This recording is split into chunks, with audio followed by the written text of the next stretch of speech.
ওম শান্তি। আজকের বাংলা মুরলি 16ই আগস্ট 2024। বাবার অমূল্য মধুর মহাবাক্য। বাবা বলেছেন, মিষ্টি বাচ্চারা, আমি বিদেহী পিতা তোমাদের, অর্থাৎ দেহধারীকে বিদেহী বানানোর জন্য পড়াই। এ হলো নতুন কথা, যা বাচ্চারাই বোঝে। আজকের প্রশ্ন, বাবাকে একই কথা বারবার বোঝানোর দরকার পড়ে কেন? উত্তরে বাবা বলেছেন, কারণ বাচ্চারা ক্ষণে ক্ষণে ভুলে যায়। অনেক বাচ্চারা বলে, বাবা তো একই কথা বারবার বোঝান। বাবা বলেন, বাচ্চারা, আমাকে সেই এক কথাই অবশ্যই বলতে হয়, কারণ তোমরা ভুলে যাও। মায়ার ঝড় তোমাদের বিভ্রান্ত করে। যদি আমি তোমাদের রোজ সতর্ক না করি, তাহলে তোমরা মায়ার ঝড়ে ভেঙে পড়বে। এখনও তোমরা শতপ্রধান কোথায় হয়েছ? যখন হয়ে যাবে তখন বলা বন্ধ করে দেব। ওম শান্তি। বাবা বলেছেন, একে বিচিত্র আধ্যাত্মিক পড়াশোনা বলা হয়। নতুন দুনিয়া সত্যযুগে দেহধারীরাই একে অপরকে পড়ায়। নলেজ তো সবাই পড়ায়, এখানেও পড়ানো হয়। তারা সবাই দেহধারী, একে অপরকে পড়ায়। এমন কখনো হবে না যে বিদেহী বাবা পড়ান। শাস্ত্রেও কৃষ্ণ ভগবানুবাচ লিখে দিয়েছে, সেটা হয়ে গেল দৈহিক। এই নতুন কথা শুনে কনফিউজড হয়ে যায়। তোমাদের মধ্যেও নম্বর অনুযায়ী পুরুষার্থ অনুসারে বুঝতে পারে যে আত্মিক পিতা আমাদের অর্থাৎ আত্মাদের পড়ান। এ হলো নতুন কথা। শুধুমাত্র এই সঙ্গমে বাবা নিজে এসে বলেন, এনার মানে ব্রহ্মা বাবার দ্বারা আমি তোমাদের পড়াই। জ্ঞানের সাগর, শান্তির সাগর, সব আত্মাদের পিতাও হলেন তিনি। এই কথাটি বুঝতে হবে, তাই না? দেখতে কিছুই পাওয়া যায় না, আত্মাই হলো মুখ্য এবং অবিনাশী। শরীর তো বিনাশী। এখন সেই অবিনাশী আত্মা বসে পড়াচ্ছেন। যদিও তোমরা সামনে দেখছো সাকারে এই শরীরটি বিরাজিত, কিন্তু এই কথা তোমরা জানো যে এই জ্ঞান দেহধারী প্রদান করে নাম। জ্ঞান প্রদান করেন বিদেহী নিরাকার বাবা। কিভাবে দেন সে কথাও তোমরা বোঝো। মানুষ তো খুব সহজে বুঝতে পারে না। তোমাদের কত মাথা ঘামাতে হয় এই কথাটি নিশ্চয় করাতে। তারা তো বলে দেয় যে নিরাকারের কোনো নাম, রূপ, দেশ, কাল হয় না। তিনি হলেন বাবা। তিনি নিজে বসে পড়ান, বলেন, আমি সব আত্মাদের পিতা। যাকে তোমরা চোখে দেখতে পাও না, বুদ্ধির দ্বারা বুঝতে পারো, তিনি হলেন বিদেহী। জ্ঞান, আনন্দ, প্রেমের সাগর হলেন তিনি। তিনি কিভাবে পড়াবেন? বাবা নিজেই বোঝান। আমি কিভাবে আসি, কার আধার নিয়ে থাকি। আমি কোনো গর্ভ থেকে জন্মগ্রহণ করি না। আমি কখনো মানুষ বা দেবতা হই না। দেবতারাও শরীর ধারণ করেন। আমি তো সর্বদা অশরীরই থাকি। ড্রামাতে আমার এই পাঠ আছে যে আমি কখনো পুনর্জন্মে আসি না। সুতরাং এ হলো বোঝার মতো বিষয়, তাই না? দেখতে পাওয়া যায় না। তারা তো ভাবে কৃষ্ণ ভগবানুবাচ ভক্তিমার্গে বসে কেমন রথের চিত্র বানিয়েছে। বাবা বলেন যে বাচ্চারা, তোমরা কনফিউজড হও না তো? যদি কিছু বুঝতে না পারো তো বাবার কাছে এসে বোঝো। এমনিতে তো তোমাদের জিজ্ঞেস করা ছাড়াই বাবা তোমাদেরকে সব কিছু বুঝিয়ে দেন। তোমাদের কিছুই জিজ্ঞাসা করার দরকার নেই। আমি এই পুরুষোত্তম সঙ্গম যুগেই অবতরিত হই। আমার জন্মও হলো ওয়ান্ডারফুল। বাচ্চারা, তোমাদেরও বিস্ময় অনুভব হয় যে তিনি কত বিরাট পরীক্ষা পাশ করিয়ে দেন। সবচেয়ে বড় বিশ্বের মালিক করার জন্য পাঠ করান। ওয়ান্ডারফুল কথা, তাই না? হে আত্মারা, প্রতি 5000 বছর পরে আমি তোমাদের সার্ভিস করতে আসি। তিনি আত্মাদের পড়ান, তাই না? প্রত্যেক কল্পে কল্পে কল্পের সঙ্গম যুগে তোমাদের সেবায় আসি। অর্ধকল্প তোমরা আহ্বান করেছ যে হে বাবা, হে পতিত পাবন এসো। কৃষ্ণকে কেউ পতিত পাবন বলে না। পতিত পাবন পরমপিতা পরমাত্মাকেই বলা হয়। অতএব বাবাকেও আসতে হবে পতিতদের পবিত্র করতে। তাই বলা হয় অকাল মৃত্যু সত্য বাবা, অকাল মূরত সত্য টিচার, অকাল মূরত সদ্গুরু। শিখদেরও খুব ভালো ভালো স্লোগান আছে। কিন্তু তারা এই কথা জানে না যে অকাল মুরাদ কখন আসেন। এইরূপ গায়নও আছে যে মানুষ থেকে দেবতা করতে বেশি সময় লাগে না, তবে কবে এসে মানুষকে দেবতা করেন? তিনি হলেন সকলের সদ্গতি দাতা। এই কথা তো পাক্কা নিশ্চয় থাকা উচিত। তিনি এসে কি বলেন? শুধু বলেন মন্মনা ভব। তার অর্থও বোঝান, অন্য কেউ অর্থ বোঝান না। তোমাদের সদ্গুরু অকাল মুরাদ বসে বোঝাচ্ছেন ব্রহ্মার শরীর দ্বারা যে নিজেকে আত্মা নিশ্চয় করো। অতএব এই কথা বোঝা উচিত, বিশ্বের মালিক করতে বাবাকে আসতে হয়। বাচ্চারা, তোমাদের সেবায়। তিনি বোঝান, হে আত্মারূপী মানে রুহানি বাচ্চারা, তোমরা শতপ্রধান ছিলে, তারপরে তমপ্রধান হয়েছ এই সৃষ্টি চক্রটি পরিক্রমা করে, তাই না? পবিত্র দুনিয়া এই দেবতাদের ছিল, তারা কোথায়? এই কথা কারও জানা নেই, সবাই কনফিউজড। বাবা এসে তোমাদের বুদ্ধিমান করেন। বাচ্চারা, আমি একবারই আসি পবিত্র দুনিয়ায়, আমি কেনই বা আসবো? সেখানে তো কাল আসতে পারবে না। বাবা তো হলেন কালের কাল, মহাকাল। সত্যযুগে আসার দরকার নেই, সেখানে কালও আসে না তো মহাকালও আসে না। তিনি এসে সব আত্মাদের ফিরিয়ে নিয়ে যান। খুশি মনে ফিরে যাও তো, তাই না? হ্যাঁ বাবা, আমরা খুশি মনে ফিরে যাওয়ার জন্যে তৈরি। তাই তো আপনাকে আহ্বান করা হয়েছে এই পতিত দুনিয়া থেকে পবিত্র দুনিয়ায় নিয়ে চলো ভায়া শান্তিধাম। এই সব কথা ক্ষণে ক্ষণে ভুলে যেও না। কিন্তু মায়া শত্রু দাঁড়িয়ে আছে, ক্ষণে ক্ষণে ভুলিয়ে দেয় আমি মাস্টার সর্বশক্তিমান, তো মায়াও হলো শক্তিমান। মায়াও অর্ধকল্প তোমাদের উপরে রাজত্ব করে ভুলিয়ে দেয়। তাই রোজ রোজ বাবাকে বোঝাতে হয়। রোজ সজাগ না করলে মায়া খুব ক্ষতি করে দেবে। খেলা হলো পবিত্র ও অপবিত্রতার। এখন বাবা বলেন, নিজের আচার আচরণ সঠিক করতে হলে পবিত্র হও। কাম বিকার নিয়ে কত ঝগড়া হয়। বাবা বলেন, এখন তোমরা জ্ঞানের তৃতীয় নেত্র প্রাপ্ত করেছ, তাই আত্মাকেই দেখো, এই দৈহিক নেত্র দ্বারা দেখো না। আমরা সব আত্মারা হলাম ভাই ভাই। বিকারগ্রস্ত হব কিভাবে? আমরা অশরীরী এসেছিলাম, আবার অশরীরী হয়ে ফিরে যেতে হবে। আত্মা শতপ্রধান এসেছিল, শতপ্রধান হয়ে ফিরে যেতে হবে সুইট হোম। মুখ্য হলোই পবিত্রতার কথা। মানুষ বলে রোজ একই কথা বোঝান। এই কথা তো ঠিকই আছে, কিন্তু যা কিছু বোঝানো হয় সেই মতন চলতেও তো হবে, তাই না? সেই মতো চলার জন্যেই বোঝানো হয়, কিন্তু কেউ কি আর চলে? তাই রোজ রোজ বোঝাতে হয়।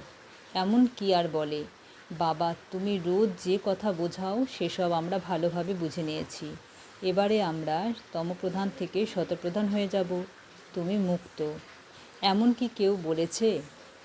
এই জন্য বাবাকে প্রতিদিন বোঝাতে হয়। কথা তো একটাই, কিন্তু করে না, তাই না? বাবাকে স্মরণেই করে না। তারা বলে বাবা ক্ষণে ক্ষণে ভুলে যাই। বাবাকে ক্ষণে ক্ষণে বলতে হয় স্মরণ করার কথা। তোমরাও একে অপরকে এই কথাই বোঝাও, নিজেকে আত্মনিশ্চয় করে পরমাত্মাকে স্মরণ করো, তাহলে তোমাদের পাপ বিনষ্ট হবে। আর কোনো উপায় নেই। শুরু এবং শেষে এই কথাই বলেন, স্মরণের দ্বারাই শতপ্রধান হবে। নিজেই লেখেন যে বাবা মায়ার ঝড় ভুলিয়ে দেয়। তাহলে বাবা কি সতর্ক করা ছেড়ে দেবেন? বাবা জানেন যে নম্বর অনুযায়ী পুরুষার্থ অনুসারে রয়েছে। যতক্ষণ শতপ্রধান হবে না, ফিরে যেতে পারবে না। যুদ্ধেরও কানেকশন রয়েছে, তাই না? যুদ্ধ লাগবে তখনই যখন তোমরা নম্বর অনুযায়ী পুরুষার্থ অনুসারে শতপ্রধান হবে। জ্ঞান তো হলো 1 সেকেন্ডের। অসীম জগতের বাবাকে পেয়েছ, এখন তার কাছে অসীমের সুখ তখন প্রাপ্ত হবে যখন পবিত্র হবে। পুরুষার্থ ভালোভাবে করতে হবে। অনেকে তো কিছুই বোঝে না, বাবাকে স্মরণ করার বুদ্ধিটুকুও নেই। এই পড়াশোনা কখনো পড়েনি। সম্পূর্ণ চক্রে নিরাকার বাবার কাছে কেউ পড়াশোনা করেনি। সুতরাং এ হলো নতুন কথা, তাই না? বাবা বলেন, আমি তো প্রতি 5000 বছর পরে আসি তোমাদের শতপ্রধান করতে। যতক্ষণ শতপ্রধান না হবে ততক্ষণ এই পদের অধিকারী হতে পারবে না। যেমন অন্য পড়াশোনায় ফেল হয়, তেমনি এতেও ফেল হয়। শিব বাবাকে স্মরণ করলে কি হবে তাও বোঝে না।